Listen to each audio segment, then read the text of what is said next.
Hey,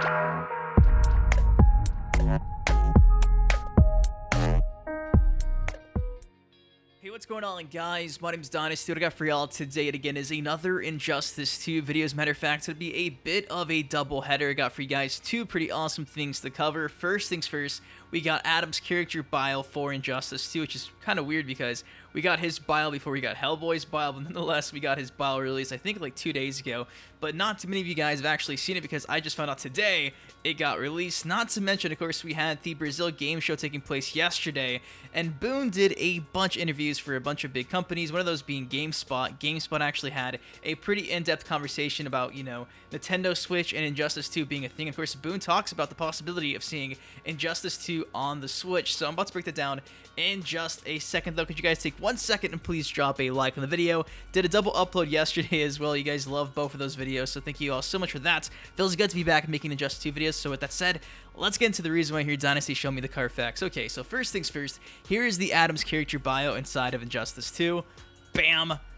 Adam, I've still got a small advantage. Of course, that's going to be the Clash quote I think we see inside the trailer for Adam. From there it says, physics prodigy Ryan Choi took on the mantle of the Atom when his mentor, the original Ray Palmer, mysteriously disappeared. Now armed with quantum shrinking technology, Ryan will use his subatomic power of the quantum biobelt to seek out his lost friend and further the fight for justice. So of course, I know a lot of you guys like myself want to see Ray Palmer's Adam inside of Injustice 2, but hey, Ryan Choi is not that bad of a character at all, and I mean, I'm pretty sure to see some, you know, Ray Palmer references. If, I mean, Ryan Choi is looking for Ray Palmer, pretty sure we might see some Ray Palmer dialogue, intro dialogues, and that's pretty exciting. But yes, we got ourselves Ryan Choi as the Adam inside of Injustice 2, and like, you know what I said earlier, it's kind of weird how we've not even seen Hellboy's bio, so I guess they really are saving every single little thing, you know, in regards to Hellboy until the minute he gets released. So I guess it's kind of more just excitement, you know, for you guys who are looking forward to playing Hellboy inside of Injustice 2. So that was a look at the first Fighter Pack 3 DLC character.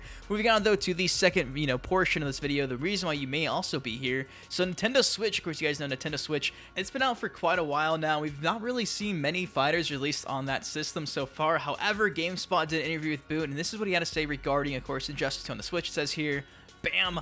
According to Boon, it would be possible to get Injustice 2 running on the system, though he suggested that there could be some shortcomings. Yeah, I think at the end of the day, you can make almost any game, but there's going to be some inevitable compromise. But, you know, you can make some version of Injustice on the Atari 2600, he told GameSpot. It's not going to be great, but I bet you can make something. So, of course, he was using the whole, yeah, you can make Injustice on the Atari as like an example. From there, he said, speaking more generally about the idea of developing games for the Switch, Boon seemed optimistic. That said, the technical challenges could see another realm turn to an outside studio to handle the process. Uh-oh, guys. We saw how this works with the PC version of MKX. But anyways, Boon said this from there. Bam! Yeah, actually I do, he said when asked if he has interest in exploring Switch games. It is a different hardware architecture. It's not like you can go from the PlayStation 4 to a Switch really easily. So I think we would need to set up something in terms of an external team. I know on the art team, we have enough people to do 3 SKUs, and that would be something we need to work out.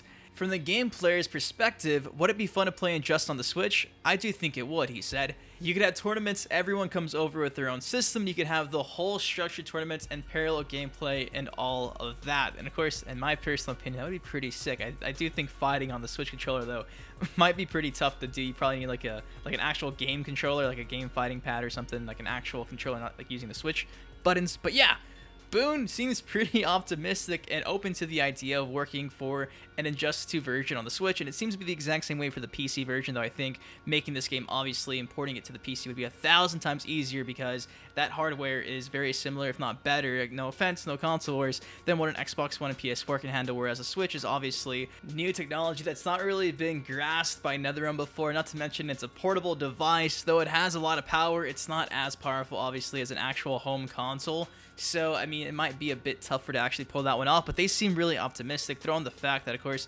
months ago, I mean, months and months and months ago, Boon actually tweeted this out. Bam!